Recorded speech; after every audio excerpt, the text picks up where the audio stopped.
আমার নাম অসাদা জাগরা, আমি একজন আইনের ছাত্রী। প্রথমেই আমি আপনাকে ধন্যবাদ জানাই সন্ত্রাস ও ইসলামের উপর এই বক্তৃতা দেওয়ার জন্য। আমার প্রশ্ন হচ্ছে, আপনি কি মনে করেন হঠাৎ বেড়ে ওঠা সন্ত্রাসী সংগঠনগুলো সম্পর্কে, যেগুলো আসলে ইসলামিক আর তারা ইসলামের নামে যুদ্ধ করে? আর আপনি বলেছেন ইসলাম নির্দেশ দেয় যে নারী, শিশু, বৃদ্ধদের ক্ষতি করা বা হত্যা করা যাবে না, কিন্তু অনেক বোমা বিস্ফোরণ হয়েছে যেখানে নারী ও শিশুরা মারা গেছে। আপনি কি এটা সম্পর্কে কিছু বলবেন? Thank you.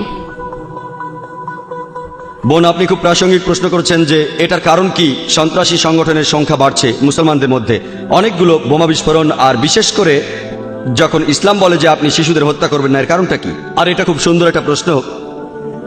ব্যক্তিগতভাবে বলছি, আবারও বলছি, ব্যক্তিগতভাবে আমি কোনো সাক্ষাৎকার নেইনি কোনো তথাকথিত 100% কট্টর সন্ত্রাসীর। তবে আমি কারণটা বলতে পারি, যুক্তি দিয়ে বলতে পারি কেন এই ঘটনাগুলো ঘটছে।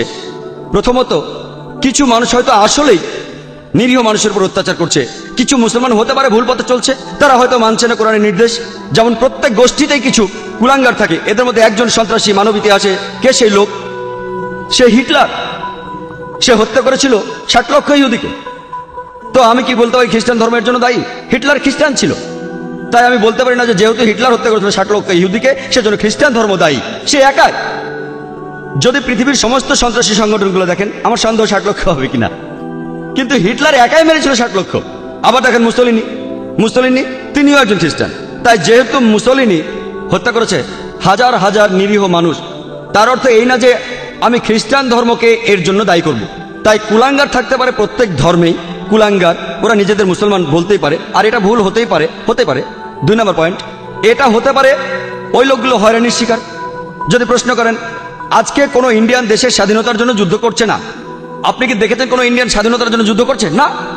কিন্তু 100 বছর আগে অনেকেই করেছেন। তো আপনি যদি প্রশ্ন করেন ভাই জাকের, কেন 100 বছর আগে অনেক ইন্ডিয়ান তাদের স্বাধীনতার জন্য যুদ্ধ করত? কারণ ব্রিটিশ সরকার ইন্ডিয়া শাসন করত, এই কারণেই মানুষ স্বাধীনতার জন্য যুদ্ধ করত। আজকে ব্রিটিশ সরকার চলে গেছে, তাই কেউ আর স্বাধীনতার জন্য যুদ্ধ করছে না। সেজন্য হতে পারে এই মুসলমানরা হয়রানির শিকার হয়েছে, তাদের উপর অন্যায় করা হয়েছে। আর এই ধরনের ঘটনা পৃথিবীর বিভিন্ন জায়গায় ঘটছে, যেমন প্যালেস্টাইন। যদি আপনি ইতিহাস দেখেন তাহলে আপনি সেখানে দেখবেন, যদি আপনি ইতিহাস ঘাটেন আপনি দেখতে পাবেন যে তারা আসলেই হয়রানির শিকার হয়েছে। আর যখন কেউ তাদের সাহায্য করতে আসেনি, তাদের যা ছিল তাই নিয়ে তারা মোকাবেলা করেছে। যেমন ধরেন সেই ঘটনা যা বাইবেলে লেখা আছে, ডেভিড আর গোলিয়াথ, একটা পাথরে আনাপ ছিল। তাই দোষটা আমাদেরই, আমরাই দায়ী, কারণ আমরা এই সমস্যার মূল কারণ খুঁজছি না। যদি কোনো সন্ত্রাসী সংগঠন থাকে, আমাদের সেখানে গিয়ে দেখতে হবে, খুঁজে বের করতে হবে কি কারণে তারা সন্ত্রাসের পথ বেছে নিয়েছে। শুধুমাত্র এভাবেই সমাধান করা যেতে পারে। তাদেরকে হত্যা করে সমস্যার সমাধান করা যাবে না। আপনি একজনকে হত্যা করবেন, 10 জন আসবে। আমাদেরকে কি করতে হবে? পেছনে ফিরতে হবে, দেখতে হবে কারণটা কি, কোন কারণে আপনারা এই পথ বেছে নিয়েছেন। আমাদের খুঁজে বের করতে হবে মূল কারণ। এখানে উদাহরণ হিসেবে বলা যায় প্যালেস্টাইন, যখন হিটলার হত্যা করেছিল 60 লক্ষ ইহুদিদের তাড়িয়ে দেওয়া হয়েছিল জার্মানি থেকে। আর তখন প্যালেস্টাইনরা বলেছিল আহলান ওয়া সাহলান, তোমরা আমার জ্ঞাতি ভাই, চলে এসো, আমাদের সাথে থাকো। ব্যাপারটা এরকম যে এক অচেনা লোকে বললাম কোনো অসুবিধা না, আমার ঘরে থাকো। কয়েক বছর পরে সে আমাকে ঘর থেকে তাড়িয়ে দিল। আর আমি যখন চিল্লাপাল্লা শুরু করলাম ঘরের বাইরে গিয়ে যে এই লোকগুলো আমার ঘর দখল করে নিয়েছে, তখন আপনি আমাকে সন্ত্রাসী বললেন। আমি কি সন্ত্রাসী? আমি আশ্রয় দিয়েছিলাম এক অচেনা লোককে, শুধুমাত্র মানবতার কারণে আশ্রয় দিয়েছিলাম আমার ঘরে। কয়েক মাস পরে সে আমাকে তাড়িয়ে দিল, আমি বললাম ঘর ফেরত চাই, আপনি আমাকে বললেন সন্ত্রাসী। কাকে দোষ দেব? দোষ আমাদেরই, আমরাই দোষী। আমাদেরই খুঁজে বের করতে হবে এই সমস্যার কারণটা কি। সর্বশক্তিমান আল্লাহ আমাদেরকে বুদ্ধি দিয়েছেন, এমনকি এই শক্তিও দিয়েছেন সবাইকে একত্রিত করার। যদি আপনি মূল কারণটা দেখেন, আপনি জানবেন যে কেন একজন মানুষ মরতে চায়। কে মরতে চায়? কে মরতে চায়? যে মানুষটা বলে যে আমি নিজে তো মরবই, তাহলে কেন আর কয়েকজন সঙ্গে নিয়ে মরবো না? তাহলে আপনি যদি কোনো মনোবিজ্ঞানীকে প্রশ্ন করেন, তিনি বলবেন যে মূল কারণে যেতে হলে এই লোকগুলোকে জিজ্ঞেস করতে হবে কেন তারা এসব করছে। আর অনেক সময় আপনি দেখবেন যে এর পেছনে কোনো না কোনো কারণ আছে। আর কারণটা হতে পারে তারা হয়রানির শিকার হয়েছে। আর কিছু মানুষ হতে পারে আসলেই সন্ত্রাসী। কেউ মানুষকে ভয় দেখায় টাকার জন্য, কেউ খ্যাতির জন্য, কেউ রাজনীতির জন্য। তাই আমি একমত বোন, তবে বেশিরভাগই আমি মনে করি তাদের হয়রানি করা হয়েছিল। হতে পারে তারা মুসলমান, হতে পারে হিন্দু, হতে পারে খ্রিস্টান। একটা তীব্র প্রতিক্রিয়া দেখা দেবে যখন মানুষ আর সহ্য করতে পারে না, তার উপর যে অত্যাচার হচ্ছে, তখন সে প্রতিবাদী হয়ে ওঠে। আর মনোবিজ্ঞানীও বলেন, আমি একজন ডাক্তার, আমি বলতে পারি যে তারা শোধ নেওয়ার চেষ্টা করবে, এটা মানুষের স্বভাব। তাহলে একজন মানুষ যে একটা আঙ্গুলও উঁচু করতে চায় না, কেন সে একটা বন্দুক হাতে তুলে নেবে? কেন? তাহলে আমাদের কি করতে হবে? আমাদের মূল কারণ খুঁজে বের করতে হবে আর চেষ্টা করে সমস্যার সমাধান করতে হবে। এটাই একমাত্র উপায় সবার ভালোর জন্য, যে এই সন্ত্রাস নিরীহ মানুষের উপর বন্ধ করতে হবে আর সব মানুষ যেন একসাথে থাকতে পারে এক জাতি হিসেবে। আমার নাম রবি কুমার, আমি একজন সফটওয়্যার ইঞ্জিনিয়ার। প্রথমেই আমি অনুরোধ করছি আমার ইন্ডিয়ান ভাইদের যে সবসময় 11ই সেপ্টেম্বরকে যুক্ত করবেন না সন্ত্রাসের সাথে, কারণ অনেক ঘটনাই ঘটছে ইন্ডিয়াতে। প্রায় 20,000-এরও বেশি লোক মারা গেছে কাশ্মীরে, 2,000 মুসলমান ভাই মারা গিয়েছে গুজরাটে। তাই এখানে অনেক ঘটনাই ঘটে যাকে যুক্ত করা যায় সন্ত্রাসের সাথে শুধু ইন্ডিয়াতে। যেমন আমরা যোগ করতে পারি 13ই সেপ্টেম্বরকে সন্ত্রাসের সঙ্গে, আর যেদিন আকসাদামের মন্দিরে কিছু লোক ঢুকেছিল তাকে যুক্ত করা যায় সন্ত্রাসের সাথে। আমি ধন্যবাদ জানাই মিস্টার জাকির নায়েককে জেহাদ সম্পর্কে ভুল ধারণাগুলি পরিষ্কার করার জন্য। আমার প্রশ্নটা হলো যে আপনি বলেছিলেন শুধুমাত্র একজন লোকের কারণে একটা দেশকে আক্রমণ করা যায় না। এখন আমি আপনাকে একটা কাল্পনিক ঘটনা বলি। ধরেন আমি গেলাম কোন একটা আরব দেশে, আমি খুব বড় ক্ষয়ক্ষতি করলাম, আমি সেখানে লক্ষ কোটি মানুষ মারলাম, তারপর আমি ইন্ডিয়াতে চলে এলাম। তারপর সেই দেশটা প্রমাণ দিল আমাকে, প্রমাণ দেখালো ইন্ডিয়ার সরকারকে, এই বলে যে লোকটা আমাদের দেশে এই ক্ষয়ক্ষতি করেছে।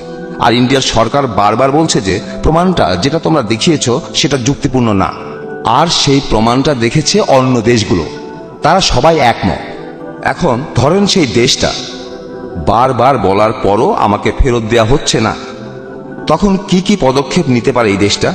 একটু প্লিজ, আমি এখনো শেষ করিনি।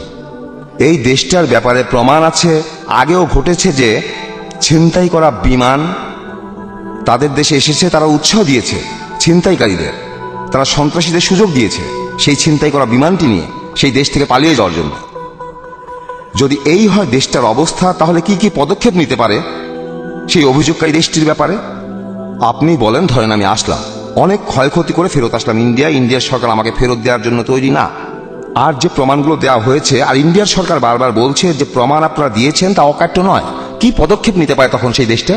ভাই, আপনি খুবই সুন্দর একটা প্রশ্ন করেছেন। এটা খুবই প্রাসঙ্গিক প্রশ্ন, খুবই সুন্দর একটা তুলনা যেসব ঘটনা ঘটছে 11ই সেপ্টেম্বর বাদে। যদিও আপনি নিজেই ফিরে গেছেন 11ই সেপ্টেম্বরে। যদি আপনি যান সৌদি আরবে অথবা অন্য কোনো আরব দেশে, যদি ক্ষয়ক্ষতি করেন এবং সৌদি আরব প্রমাণ দেয় এখানে যে আপনি আসলেই একজন অপরাধী, যদি ইন্ডিয়ান সরকার একমত না হয়, সৌদি আরব বা অন্য কোনো আরব দেশ বোমা মেরে আমাদেরকে উড়িয়ে দিতে পারে না। এই অনুমতি দেওয়া হয়নি। ইসলামে এই অনুমতি দেয় না যে হতে পারে আপনি একজন অপরাধী, হতে পারে আপনি লক্ষ লক্ষ মানুষ মেরেছেন, তারা এসে আপনাকে ধরতে পারে যদি ক্ষমতা থাকে। তারা বোমা মারতে পারে না নিরীহ লোকদের, এটা তারা করতে পারে না, এটার অনুমতি ইসলাম দেয় না। একই ঘটনা দেখেন এখানকার পরিস্থিতি, কাশ্মীর, গুজরাট, ওই আকসাদামে। আমি বলবো আগে যাই ঘটে থাকুক না কেন, কেন 2 সন্ত্রাসী ভিতরে ঢুকেছিল ইসলাম ধর্মে? আপনি মন্দির ধ্বংস করতে পারেন না, আপনি ধর্মীয় লোকদের হত্যা করতে পারেন না। কেউ যদি কোনো মন্দিরে যায় যেখানে উপাসনা করা হয়, গির্জায় যায়, আর নিরীহ লোকদের হত্যা করে, এটা কোরআনের বিরুদ্ধে, এটা কোরআনের বিপক্ষে, তাই নিন্দা জানাবো। শুধু এই কারণে যে ওই 2জন লোক যে কারণে থাকুক, তাদের কাছে একটা চিঠি ছিল যে তারা বিশ্বাস করে তারা এসেছে তাহারিক কিসাস থেকে। কিসাস একটা আরবি শব্দ যার অর্থ প্রতিশোধ নিতে পারেন। আর ওই চিঠিতে বলা হয়েছে যে এর কারণ হলো হতে পারে তাদের পরিবারকে হত্যা করা হয়েছে। যদি তাদের পরিবারকে হত্যাও করা হয়, তাও আপনার কোনো অধিকার নেই ওই 44 জনকে হত্যা করার। কারণটা হতে পারে অন্য কিছু, কিন্তু কাজটা ছিল ভুল। এই কারণে যে যদি তারা জানতো কে তাদের পরিবারের সদস্যদের হত্যা করেছে এবং সেখানে গিয়ে প্রতিশোধ নিত, তাহলে ঠিক ছিল। কিভাবে তারা হত্যা করলো 44 জন নিরীহ লোককে? তাই এমনকি ইসলামেও যদি আপনি জানেন আসল অপরাধী কে, পবিত্র কোরআনের সূরা মায়দায় 32 নম্বর আয়াতে আছে, যদি কেউ কোনো মানুষকে হত্যা করে, যদি সেটা খুনের অপরাধ বা অন্য ধ্বংসাত্মক অপরাধ না হয়, তাহলে সে যেন হত্যা করলো পুরো মানব জাতিকে। শুধুমাত্র আপনি যদি জানেন যে ধ্বংসাত্মক কাজ করেছে বা কাউকে হত্যা করেছে, তাহলে তাকে হত্যা করতে পারেন, তা না হলে কাউকে হত্যা করতে পারেন না। ইসলাম নিন্দা করে যেন সে পুরো মানব জাতিকে হত্যা করলো। আশা করি উত্তর পেয়েছেন।